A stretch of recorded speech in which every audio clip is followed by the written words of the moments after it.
Que no te basten mis labios, Señor, para alabarte, ni mi corazón, Señor, para servirte.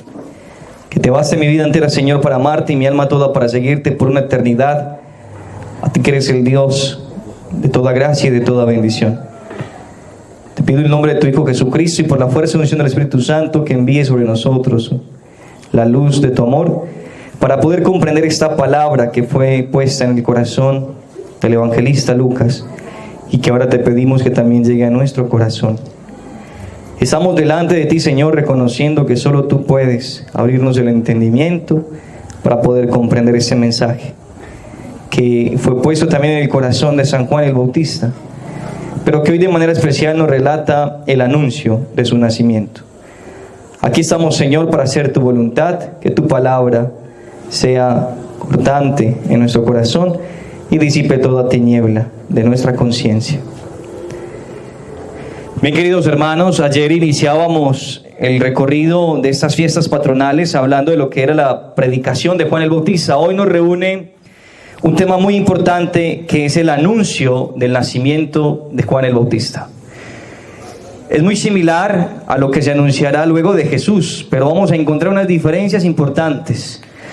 Bien sabemos que Juan es el precursor del Mesías, es el que abre, el que dispone el camino del Mesías, pero vamos a mirar particularmente qué significa justamente el camino que recorreremos con Juan el Bautista. También lo hablábamos ayer, qué importante es que durante estos días que el Señor está caminando con nosotros, que es el camino de la conversión, realmente nosotros podamos vivirlo, una conversión auténtica del corazón. Ya lo decía el Padre ahorita, cómo la gracia del Señor está visitándolos en su propio sector.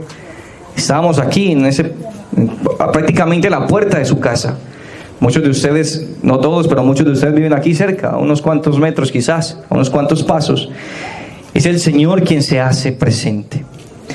Bien, lo primero que vamos a entender de este anuncio del ángel Gabriel, que es quien anuncia también, vamos a ver si alguien recuerda cuál es el nombre de este sacerdote, el que le es anunciado que tendrá un hijo y ese hijo se llamará Juan. Zacarías era sacerdote del pueblo de Israel, del pueblo judío. Sacerdote judío, estaba allí presentándose al templo y por suerte dice que le tocó entrar a presentar la ofrenda al lugar santo. El sacerdote entraba a un lugar santo donde solo tenía acceso el sacerdote, nadie más. Ahí solo entraba el sacerdote.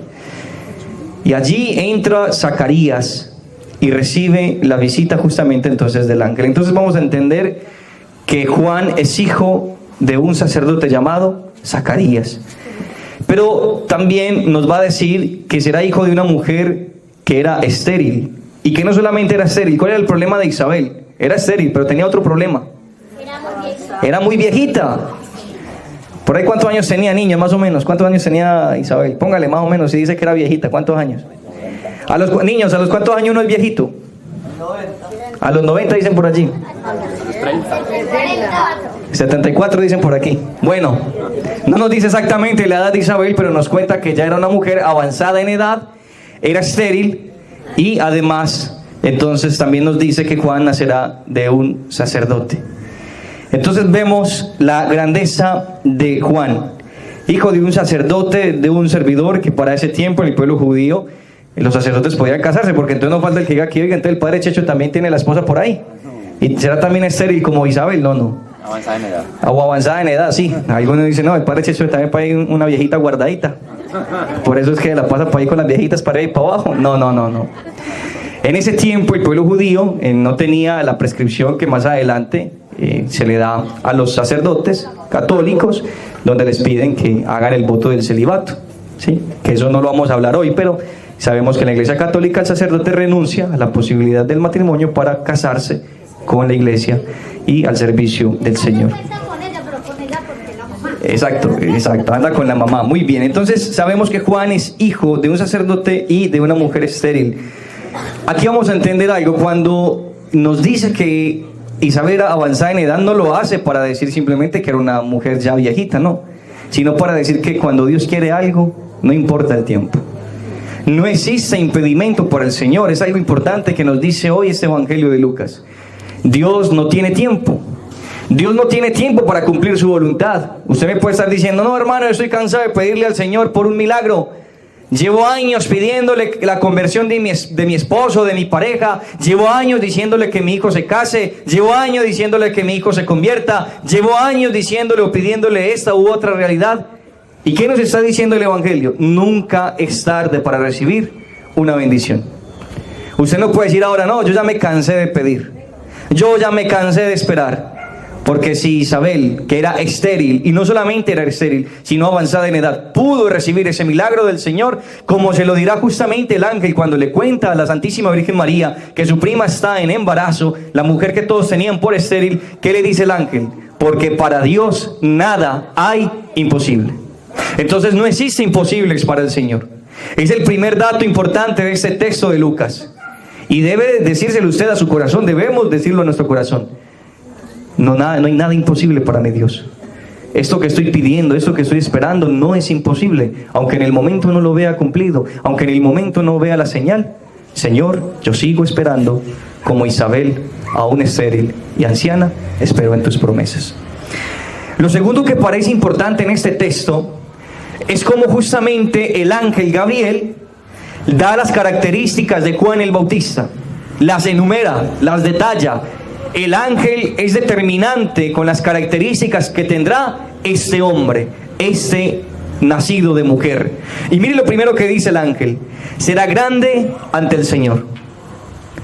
Ya es un niño que anticipadamente será grande. ¿Y uno qué se imagina por grande? ¿Era que nacerá con 10 metros de una vez? No. La grandeza no se mide en la estatura. ¿El padre Checho es grande o es alto? Es alto. La grandeza no se mide en estatura. El padre Checho es alto, yo soy más o menos alto. Hay unos más altos que nosotros, otros más chaparritos que nosotros. Otros cataquitos. ¿Qué es cataquito? No hay que es cataquito. Bueno, lo que sea. El punto es que la grandeza en la vida espiritual no se mide en la estatura. La grandeza se mide en el corazón. Somos grandes. Ese niño será grande, no por la estatura, sino por lo que llevará en su corazón, por el anuncio que llevará en sus labios. Será grande ante el Señor. Dice algo que para mucha gente es casi imposible, sobre todo para hombres que les gusta la cantina, el barcito. No beberá vino ni licor. Y eso para muchos hombres eso es imposible. Dicen, no, pero es que ¿cómo ese pobre hombre no va a beber vino ni licor? Nunca va a beber vino ni licor. No, ni siquiera en el brindis de la primera comunión o en el bautismo. Hoy los bautizos son con aguardiente, que yo no sé cómo hacen. Y me pregunto yo por qué la gente emborracha en el bautizo del niño. Y es que ¿qué tiene que ver el niño con el aguardiente? ¿Cierto? Parece que la fiesta es para los grandes, porque el niño ni siquiera sabe que están tomando aguardiente los papás y hasta los abuelos. Sí, es curioso. Mucha gente celebra en estas fiestas sacramentales con vino, con aguardiente, y hasta he visto peleas después de un bautismo, porque ponen a beber.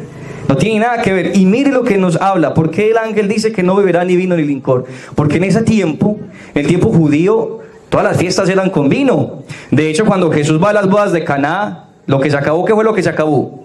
El vino. Y si no hay vino, no hay fiesta. Que yo imagino que aquí en el Jordán también es así. Si no hay aguardiente, no hay fiesta, ¿cierto? Me imagino yo, tristemente. Cuando hay ley seca, nadie se asoma, ¿cierto? Nadie. No se ve nadie por ahí.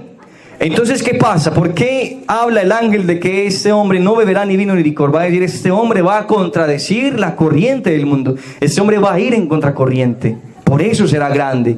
Y no beberá ni vino ni licor. Pero el ángel no se queda ahí. Le va a decir, quedará lleno del Espíritu Santo desde el seno de su madre. Mire qué belleza. Ya Juan el Bautista iba a ser lleno desde el vientre de Isabel. Una vez iba a recibir ese milagro. Una vez Zacarías se uniría a ella, a Isabel, iba a quedar lleno del Espíritu Santo desde el seno de su madre. Bellísimo esto. Juan el Bautista ya venía incendiado desde adentro, y yo creo que muchas mamás, eso lo escuchaba mucho de mis abuelos, sobre todo el antepasado, que cuando tenían un bebé se lo consagraban al Señor, ¿cierto? Cuando estaba en el vientre, incluso lo consagraban a la Virgen antes de nacer. Qué bonito eso, y ojalá las mamás no pierdan esa tradición bellísima, que están en embarazo y le consagran su bebé a Jesús, a la Virgen, y van y le entregan su vientre. Señor, te consagro a ese niño. ¿Cuántos sacerdotes no nacieron en esas consagraciones? Yo he escuchado muchas historias. Mire, yo le consagré a mi niño que estaba en riesgo de muerte en mi vientre. Le dije, Señor, te lo consagro y si lo dejas nacer es para ti. Y el niño creció y se hizo sacerdote. Y la niña creció y se hizo religiosa. ¿Cuántos sacerdotes, cuántas religiosas no han nacido de esas consagraciones? Sigamos llenando el vientre, mamás, del Espíritu Santo. Cuando usted esté en embarazo, lo primero que usted debe hacer es decirle, lléname, Espíritu Santo, llena la vida, la criatura que está creciendo en mí, porque este hijo es tuyo. Los hijos no son un derecho de los papás, son un don de Dios. Y por eso hay que entregárselos a Él. Y mire lo que dice el ángel, Él quedará lleno del Espíritu Santo desde el seno de su madre. Pero no se queda allí el ángel, dice que convertirá a muchos hijos de Israel, que era quienes era anunciado en ese tiempo el mensaje de Dios. Convertirá a muchos. Por eso en la predicación de Juan, él habla de convertidos, que está cerca del reino de Dios, la conversión. Este tema de la conversión iba a ser el eje fundamental de Juan el Bautista. ¿Alguien sabe qué significa la palabra conversión? Convertirse. ¿Y qué es convertirse? Cambiar. ¿Y qué es cambiar? Transformarse. En griego se llama la metanoia. ¿Cómo se llama? Metacosa, ¿cierto? Como se llama, metanoia. Cambio de mentalidad.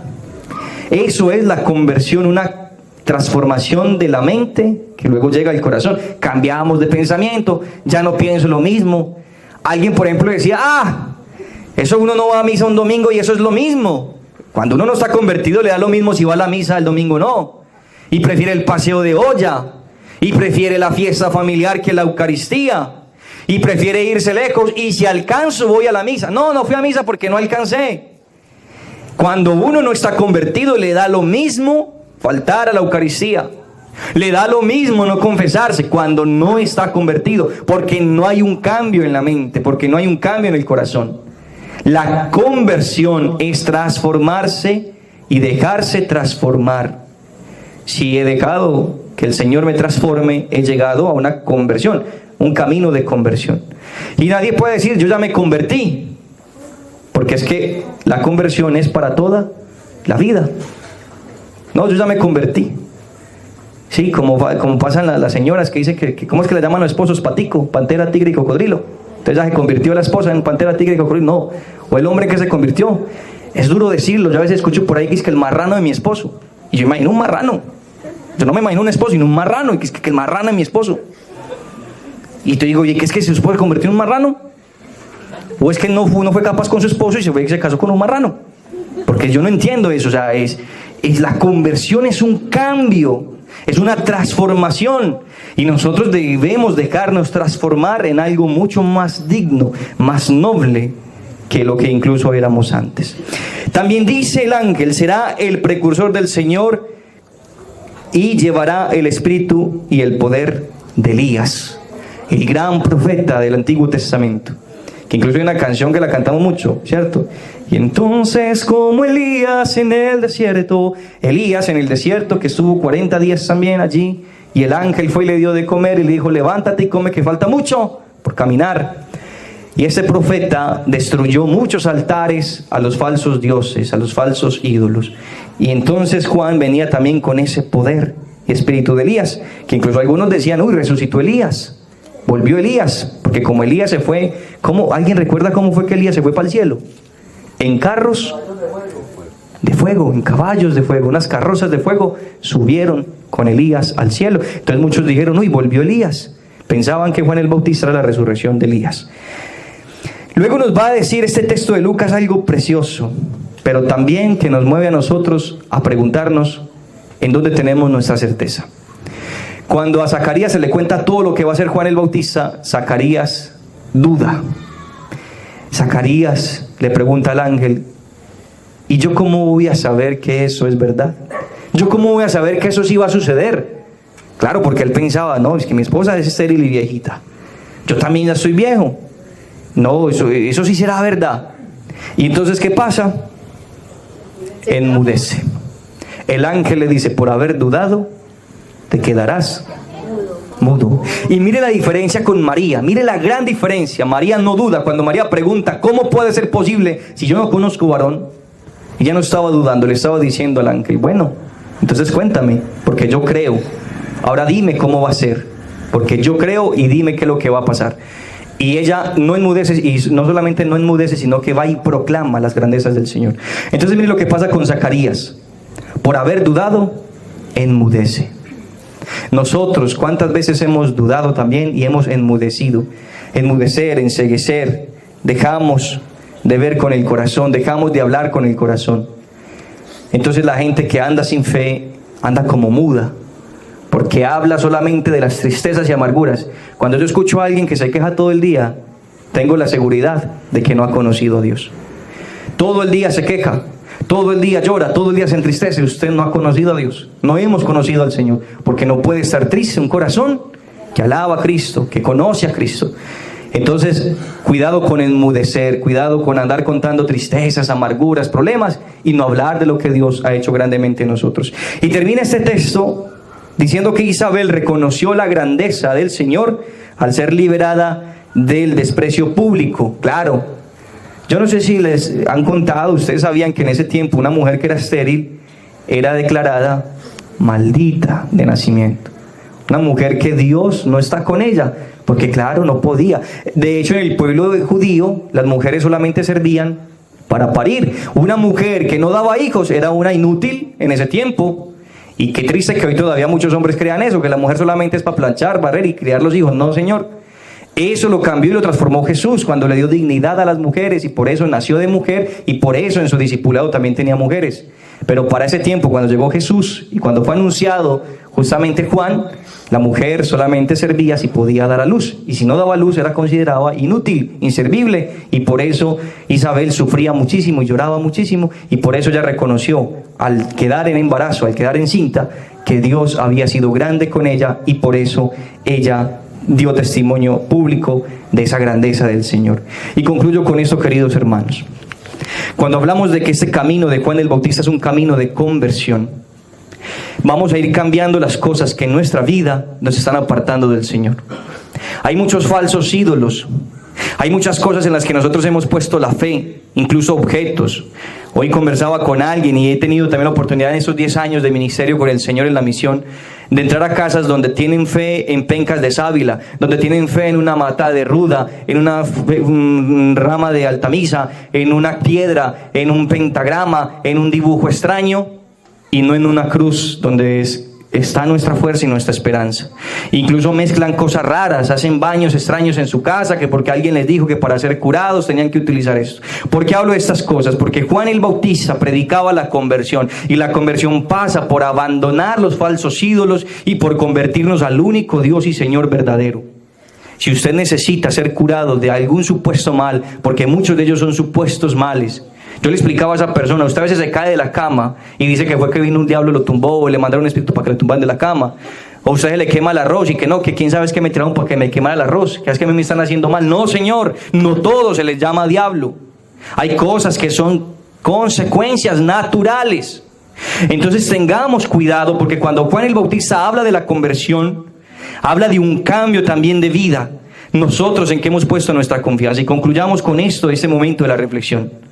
Cuidado en casa con estarle dando poder a cosas extrañas, diferentes a Dios. En programas radiales que sé que por aquí llegan, donde llamen, ya tengo el número para que usted gane, llámeme ya tengo el número, tengo la bebida, tengo la receta, y se para gente en las plazas, no sé si por aquí en el Jordán, pero en los pueblos, se para gente en la plaza, vea, tómese esta bebida, le sacamos el mal de ojo, le curamos, le quitamos el problema, le ligamos su esposa, le devolvemos su novio, y si quiere moza con novio, también le mandamos la novia con el mozo, pero lo que usted quiera, simplemente veo hace esto, y la gente corre. Hay conversión, y la única pedida y medida del Señor es el sacramento eucarístico. Usted quiere ser sanado y restaurado, confiésese. Si no puede confesarse, pregúntese por qué no puede confesarse y elija entre vivir en pecado o prepararse para el cielo. Y esa es la conversión auténtica, recibir al Señor. Y lo vamos a ver en el camino de Juan el Bautista, cuando nos dirá: este es el Cordero de Dios que quita los pecados del mundo. Y por eso el Padre nos dice en la Eucaristía: dichosos los invitados a la mesa del Señor. ¿Y qué respondemos nosotros? Señor, no soy digno de que entres en mi casa, pero una palabra tuya bastará para sanar. Es la palabra de Dios. no un número que usted le dan para ganar el chance, no un bebedizo que usted le dan para curarse de un mal. Es la palabra hecha vida en la Eucaristía. Amén. Amén.